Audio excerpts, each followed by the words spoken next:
வணக்கம். இன்றைய முக்கிய செய்திகள். புதுச்சேரி அருகே மேய்ச்சலுக்கு சென்று திரும்பிய 5 கறவை மாடுகள் அடுத்தடுத்து உயிரிழந்த சம்பவம் அப்பகுதியில் அதிர்ச்சியை ஏற்படுத்தியுள்ளது.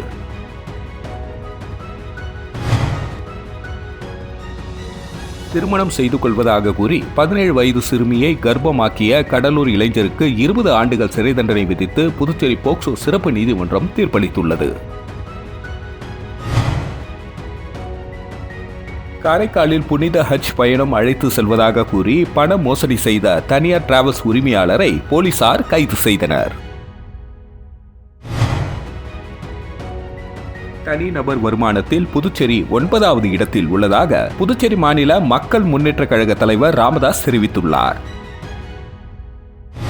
புதுச்சேரி அருகே மேய்ச்சலுக்கு சென்று திரும்பிய 5 கறவை மாடுகள் அடுத்தடுத்து உயிரிழந்த சம்பவம் அப்பகுதியில் அதிர்ச்சியை ஏற்படுத்தியுள்ளது. புதுச்சேரி திருபவனை அருகே உள்ள திருவண்டார்கோவில் வாட்டர் டேங்க் தெருவை சேர்ந்தவர் மாயகிருஷ்ணன் இந்திராணி தம்பதியினர். இவர்கள் சுமார் 15 கறவை மாடுகளை வைத்து வளர்த்து வருகின்றனர். அதன் மூலம் கிடைக்கும் வருவாயை கொண்டு வாழ்க்கை நடத்தி வருகின்றனர். இந்த நிலையில் நேற்று முன்தினம் மாயகிருஷ்ணன் தனது ஊரின் அருகே உள்ள பொக்லைன் உதிரி பாகங்கள் தயாரிக்கும் தொழிற்சாலையின் பின்புறம் மாடுகளை மேய்த்துள்ளார். அப்பொழுது சில மாடுகள் தொழிற்சாலையின் பின்புறமாக தேங்கி நிற்கும் கழிவு நீரை குடித்ததாக கூறுகின்றனர்.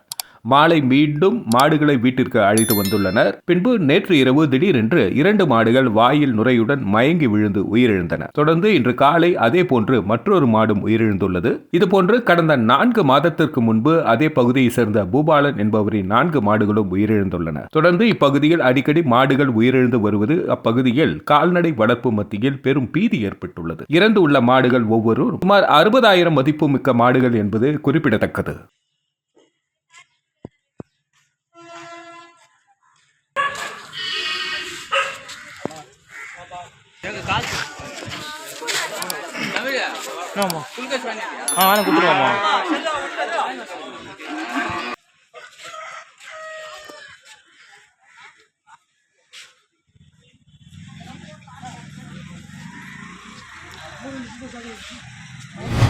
திருமணம் செய்து கொள்வதாக கூறி 17 வயது சிறுமியை கர்ப்பமாக்கிய கடலூர் இளைஞருக்கு 20 ஆண்டுகள் சிறை தண்டனை விதித்து புதுச்சேரி போக்சோ சிறப்பு நீதிமன்றம் தீர்ப்பளித்துள்ளது.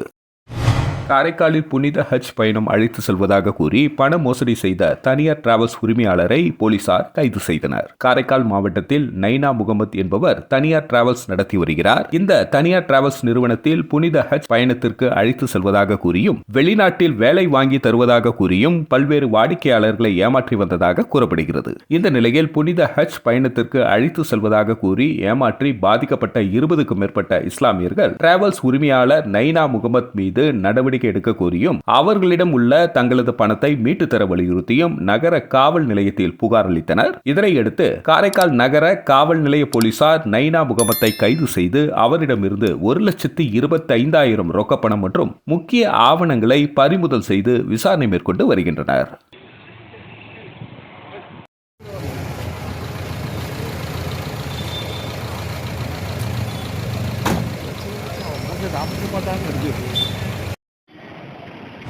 தனிநபர் வருமானத்தில் புதுச்சேரி 9வது இடத்தில் உள்ளதாக புதுச்சேரி மாநில மக்கள் முன்னேற்ற கழக தலைவர் ராமதாஸ் தெரிவித்துள்ளார். புதுச்சேரி மாநில மக்கள் முன்னேற்ற கழக தலைவர் ராமதாஸ் வெளியிட்டுள்ள அறிக்கையில் சாலையோர வியாபாரிகளின் உணவு திருவிழாவில் பேசிய முதல்வர் புதுச்சேரியில் தனிநபர் வருமானம் ரூபாய் 2.75 லட்சமாக உயர்ந்துள்ளது எனவும் புதுச்சேரி தனிநபர் வருமானத்தில் முதலிடம் பெறும் மாநிலமாக உள்ளது என கூறியிருக்கிறார். இந்த தகவல் உண்மையல்ல. புதுச்சேரியின் தனிநபர் வருமானம் ரூபாய் 2.75 லட்சம் என்பதுதான் உண்மை. தனிநபர் வருமானம் முதலிடம் பெறும் மாநிலம் கோவாதான். புதுச்சேரி 9வது இடத்தில் தான் உள்ளது.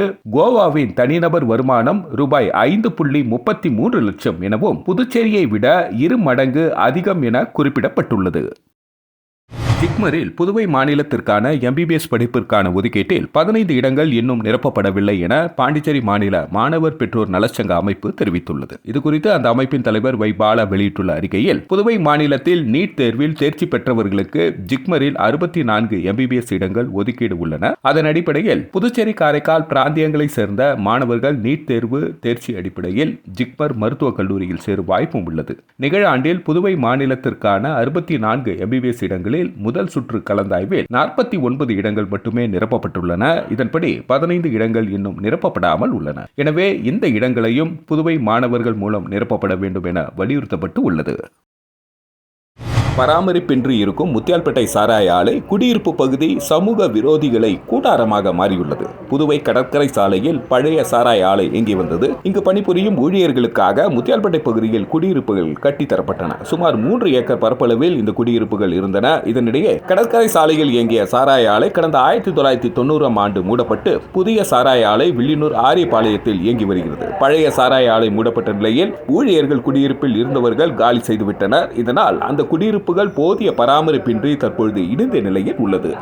ஊழியர்கள் காலி செய்ததால் பராமரிப்பின்றி கிடக்கும் முத்தியால்பேட்டை சாராய ஆலை குடியிருப்பில் இருந்த மரப்பொருட்களையும் சமூக விரோதிகள் திருடி சென்று விட்டனர். இங்கு சமூக விரோத செயல்கள் தற்பொழுது நடந்து வருகிறது. காலை மாலை என எந்த நேரமும் மதில் பாட்டில்களை வாங்கி சென்று பலர் குடித்து வருகின்றனர். அது மட்டுமின்றி ரவுடிகள் வெடிகுண்டுகளை பதுக்கி வைக்கும் இடமாகவும் இந்த இடம் உள்ளது. இங்கு சோதனை நடத்திய போலீசார் பலமுறை நாட்டு வெடிகுண்டுகளையும் கண்டுபிடித்துள்ளனர்.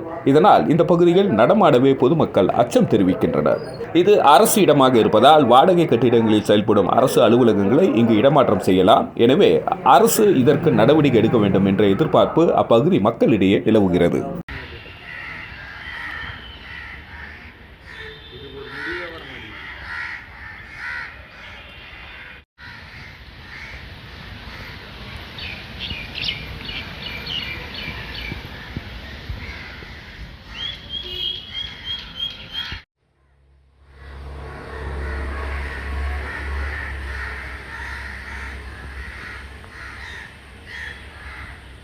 காட்டேரிக்குப்பத்தில் அமைந்துள்ள அருள்மிகு சுந்தர நாயகி உடனுரை அஷ்டலிங்கேஸ்வரர் திருக்கோவிலில் தீந்தமிழ் திருக்குட நன்னீராட்ட பெருவிழா வெகு சிறப்பாக நடைபெற்றது. மண்ணாடிப்பட்டு கொம்பின் காட்டேரிக்குப்பத்தில் அமைந்திருக்கும் அருள்மிகு சுந்தர நாயகி உடனுரை அஷ்டலிங்கேஸ்வரர் திருக்கோவிலில் தீந்தமிழ் திருக்குட நன்னீராட்டு பெருவிழா நடைபெற்றது.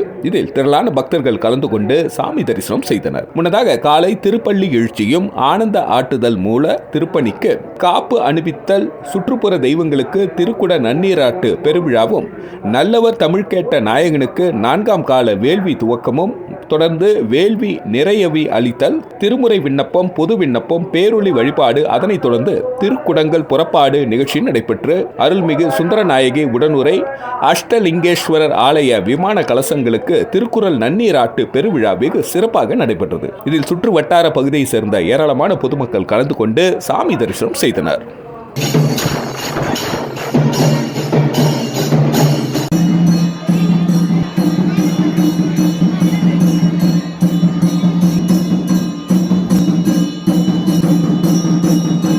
அரசு வாகனங்களில் பழுது என காரணம் காட்டி தங்களுக்கு நெருங்கிய உறவினர்களின் வாடகை கார்களை பயன்படுத்தி அதற்கான வாடகை கட்டணத்தை அரசிடமே வசூல் செய்து வருவதாக அதிகாரிகள் மீது குற்றம் சாட்டு எழுந்துள்ளது. அரசு சார்பில் ஒவ்வொரு துறை அதிகாரிகளுக்கும் ஜீப் மற்றும் கார்கள் வழங்கப்பட்டுள்ளது. அதனை முறையாக பராமரிக்காமல் சம்பந்தப்பட்ட துறை அதிகாரிகள் அலட்சியம் காட்டி வருகின்றனர். இந்த நிலையில் அரியாங்குப்பம் பகுதியில் உள்ள அதிகாரிகள் அரசு வாகனங்களில் பழுது என காரணம் காட்டி தங்களுக்கு நெருங்கிய உறவினர்களின் வாடகை கார்களை பயன்படுத்தி அதற்கான வாடகை கட்டணத்தை அரசிடமே வசூல் செய்து வருகின்றனர். வட்டார வளர்ச்சி அதிகாரிக்கு ஒரு வாடகை சொகுசு கார், உதவி பொறியாளருக்கு ஒரு கார், இளநிலை பொறியாளருக்கு ஒரு கார் என தனித்தனி சொகுசு காரில் வலம் வருகின்றனர். அரசு திட்டப்பணிகளுக்கு பங்கேற்பதற்கு மட்டுமின்றி சொந்த பயன்பாட்டிற்கும் அவை பயன்படுத்தப்பட்டு வருகிறது. சமீபத்தில் காவல் நிலையங்களில் இருந்து சேதமடைந்த ஜீப்புகளுக்கு பதிலாக புதிய ஜீப்புகள் வாங்கப்பட்டது. அதுபோல வட்டார வளர்ச்சி அலுவலகத்திற்கும் சேதமடைந்த ஜீப்புகளுக்கு பதிலாக அரசு சார்பில் புதிய ஜீப் வழங்க வேண்டும் எனவும் கோரிக்கை எழுந்துள்ளது. திண்டிவனத்தில் அதிக பாரம் ஏற்றி வந்த லாரிகளை பறிமுதல் செய்த போக்குவரத்து போலீசார் 3 லட்சம் அபராதம் விதித்தனர். திண்டிவனம் மற்றும் சுற்றுப்புற பகுதிகளில் அதிக அளவு கல்குவாரிகள் இயங்கி வருகிறது. இந்த கல்குவாரிகளில் இருந்து ஜல்லி, எம்சன் போன்றவைகளை லாரியில் அதிக அளவு பாரம் ஏற்றி கொண்டு செல்வதாக போக்குவரத்து துறைகளுக்கு அடுக்கடுக்கான புகார்கள் வந்தது. இதனையடுத்து வட்டார போக்குவரத்து அலுவலர் முக்கண்ணன் உத்தரவின்படி திண்டிவனம் மோட்டார் வாகன ஆய்வாளர் சுந்தரராஜன் திண்டிவனம் அடுத்த திருச்சிற்றம்பலம் RTO சோதனை சாவடியில் வாகன சோதனையில் ஈடுபட்டு அப்பொழுது எம்சாண்ட் மற்றும் ஜல்லி ஆகிய அதிக அளவில் ஏற்றி வந்த 5 லாரிகளை சோதனை செய்து 5 லாரிகளையும் பறிமுதல் செய்து 3 லட்சம் அபராதம் விதித்தனர்.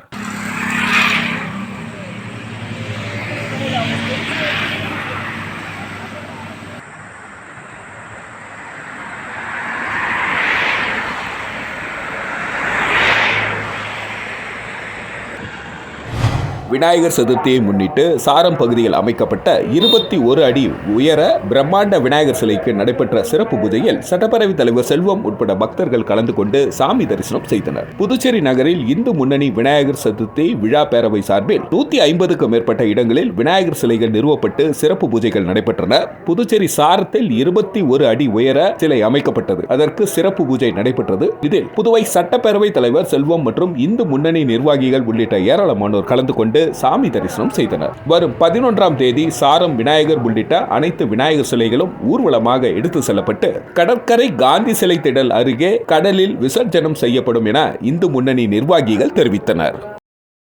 புதுச்சேரியில் முன்னாள் சட்டமன்ற உறுப்பினர் டாக்டர் எம்.ஏ. சுப்பிரமணியன் 4ஆம் ஆண்டு நினைவு தினத்தை முன்னிட்டு ரத்த தான முகாம் வில்லியனூர் பகுதியில் நடைபெற்றது. புதுச்சேரி முன்னாள் சட்டமன்ற உறுப்பினர் டாக்டர் எம்.ஏ. சுப்பிரமணியன் அவர்களின் 4ஆம் ஆண்டு நினைவு தினத்தை முன்னிட்டு வில்லியனூர் பெருமாள் கோவில் திரு அன்னை கண் மருத்துவமனையில் ரத்த தான முகாம் நடைபெற்றது. இதில் வில்லியனூர் தொகுதி சட்டமன்ற உறுப்பினரும் எதிர்க்கட்சி தலைவருமான சிவா கலந்து கொண்டு அலங்கரித்து வைக்கப்பட்டிருந்த அன்னாரின் திருவுருவ படத்திற்கு மலர் தூவி அஞ்சலி செலுத்தி ரத்த தான முகாமினை துவக்கி வைத்தார். இதில் தொகுதி திமுக தொகுதி தலைவர் மணிகண்டன், கலை இலக்கிய பேரவை அமைப்பாளர் சிவசங்கரன் உள்ளிட்ட பலர் இந்த நிகழ்ச்சியில் பங்கேற்று சிறப்பித்தனர். மேலும் இந்த நிகழ்ச்சியில் இந்திரா காந்தி மருத்துவக் கல்லூரி மற்றும் உயிர்த்துளி சமூக அமைப்பினர் சார்பில் ஏராளமானோர் பங்கேற்று ரத்த தானம் செய்தனர். இந்த நிகழ்ச்சிக்கான ஏற்பாடுகளை அன்னை கண் மருத்துவமனை நிறுவனர் பிரபாகரன், சுகந்தி பிரபாகரன் ஆகியோர் செய்திருந்தனர். புதுச்சேரி குர்சுமா நகர் பத்மினி தோட்டம் அன்னை வேளாங்கண்ணி மாதா ஆலயத்தின் தேர்பவனியில் திரளான கிறிஸ்துவர்கள் கலந்து கொண்டு பிரார்த்தனை செய்தனர். புதுவை குர்சுமா நகர் பத்மினி தோட்டம் பகுதியில் அன்னை வேளாங்கண்ணி மாதா ஆலயம் அமைந்துள்ளது. இந்த ஆலயத்தின் 48ஆம் ஆண்டு பெருவிழா கடந்த 29ஆம் தேதி கொடியேற்றத்துடன் தொடங்கியது. அதனைத் தொடர்ந்து முக்கிய நிகழ்வான நேற்று அன்னையின் திருவுருவம் தாங்கிய தேர்பவனி நடைபெற்றது. தேரானது ஆலயத்திலிருந்து புறப்பட்டு முக்கிய வீதிகள் வழியாக சென்று மீண்டும் ஆலயம் வந்தடைந்தது. இது அப்பகுதியை சேர்ந்த கிறிஸ்துவர்கள் திரளாக கலந்து கொண்டு பிரார்த்தனை செய்தனர். இந்த நிகழ்ச்சிக்கான ஏற்பாடுகளை அன்னை வேளாங்கண்ணி மாதா ஆலய விழா குழுவினர் செய்திருந்தனர்.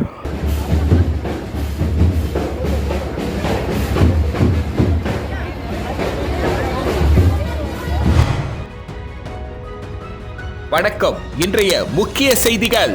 புதுச்சேரி அருகே மேய்ச்சலுக்கு சென்று திரும்பிய 5 கறவை மாடுகள் அடுத்தடுத்து உயிரிழந்த சம்பவம் அப்பகுதியில் அதிர்ச்சியை ஏற்படுத்தியுள்ளது.